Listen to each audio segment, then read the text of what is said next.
অত্যন্ত সুন্দর একটা পরিবেশ তুলে ধরার জন্য আমি এই ভিডিওটা করলাম। এটা হচ্ছে মালয়েশিয়ার একটি অত্যন্ত পুরনো একটি শহর, যেটার নাম হচ্ছে ইপো। এটা ইপো শহর। এখানে দেখুন আপনারা যে সেই আগের দিনের ঘরবাড়ি, এখানে অনেক পুরনো ঘরবাড়ি, সেই ব্রিটিশ আমলের।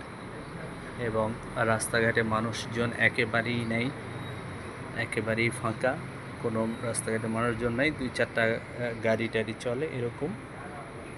এখন বিকেলবেলা, পরন্ত বিকেল। সে বাংলাদেশের গোধূলি লগ্ন একটি শব্দ আছে, সেই শব্দটা এখন, তাই কিছু লোক মানুষ ঘর থেকে বের হয়েছে দেখা যাচ্ছে। আর পিছনের যে আমি মেইনলি যে জিনিসটা দেখানোর জন্য আমি ভিডিওটা করতেছি, সেটা হচ্ছে সৌন্দর্য।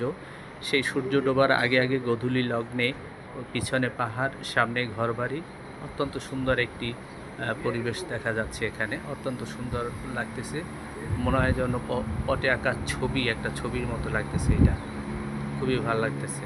তো আপনাদের কাছে কেমন লাগলো অবশ্যই আপনারা কমেন্ট করে জানাবেন যে এই ভিডিওটা আপনাদের কাছে কেমন লাগলো, এই সৌন্দর্যটা আপনাদের কাছে কেমন লাগলো, আপনারা অবশ্যই জানাবেন। ধন্যবাদ সবাইকে, ভালো থাকবেন সবাই।